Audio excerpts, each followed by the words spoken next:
எதிர்பார்த்த மாரி நல்லா தான் இருந்தது. அது ஒண்ணும் பிரச்சனை இல்ல. படம் ப்ரோ. ஆனா கூட்டம் கம்மியா இருந்துச்சு ரொம்ப. ஒரு 15, 20 பீப்பிள் தான் இருந்தாங்க. இது வந்து ஒரு மாரல் அளவுக்கு நல்லா இன்ஃபினிட்டி வார் அந்த அளவுக்கு ஃபேமஸான படம் தான். யாரும் வரல ஏன்னு தெரியல. ஃபர்ஸ்ட் ஹாஃப் வரைக்கும் ஓகே எல்லாம் போச்சு. செகண்ட் ஹாஃப் கொஞ்சம் லேக் அடிக்கிற மாதிரி இருந்துச்சு. பட் ஒன்னை கம்பேர் பண்றப்ப இது ஒன் அளவுக்கு வரலான்னு மாதிரி தான் இருக்கு. நெக்ஸ்ட் பார்ட்டுக்கு லீட் கொடுத்துருக்காங்க. நெக்ஸ்ட் பார்ட் லீடு வந்து அதாவது நெக்ஸ்ட் ஒரு இதுக்கு போற மாதிரி. பட் அதுல யாரெல்லாம் இருப்பாங்கலாம் காட்டல. ஸோ புது கேஸ்டிங் தான் பண்ணுவாங்க போல. அந்த மாதிரி தான் ஃபுல்லான இல்லை படம் பார்க்கலாம் நல்லா தான் இருக்கு. பட் லாஸ்டா ரொம்ப ஃபைட்டிங் போயிட்டே இருக்கிறனால நமக்கே யோசிக்கும்.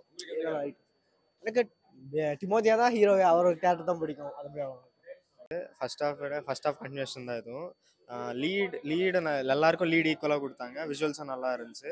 அண்ட் ஆல்சோ வந்து ஃப்ரேம் சூப்பராக இருந்துச்சு. விஎஃப்எக்ஸ் கூட நல்லா இருந்துச்சு. சம்திங் எந்த லேக் எதுவுமே இல்லை. ஃபர்ஸ்ட் ஹாஃபில் மட்டும் லைட்டாக லேக் இருந்துச்சு. செகண்ட் ஹாஃப்ல ட்விஸ்ட்டு சூப்பராக இருந்துச்சு. அந்த விஷயம் வேணாமா கொஞ்சம் கேட்டால் வந்து இன்னும் கொஞ்சம் நல்லா இவனை காமிச்சிருக்கலாம். இன்னும் கொஞ்சம் வில்லன் கேரக்டரைசேஷன் இன்னும் கொஞ்சம் அதிகமாக காமிச்சிருக்கலாம். காஸ்டிங் வைஸ் சூப்பராக இருந்துச்சு. எனக்கு பிடிச்சிருக்கு காஸ்டிங்.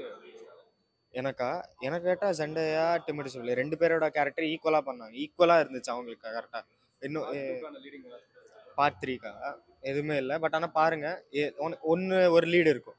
லாஸ்ட்ல எண்டிங்கில் ஒரு லீடு இருக்கும். ஆடியன்ஸ் ஓகே இருக்காங்க. பட் ஆனால் வந்து அவ்வளோவா இல்லை. 10க்கு நான் வந்து 8 கொடுப்பேன்.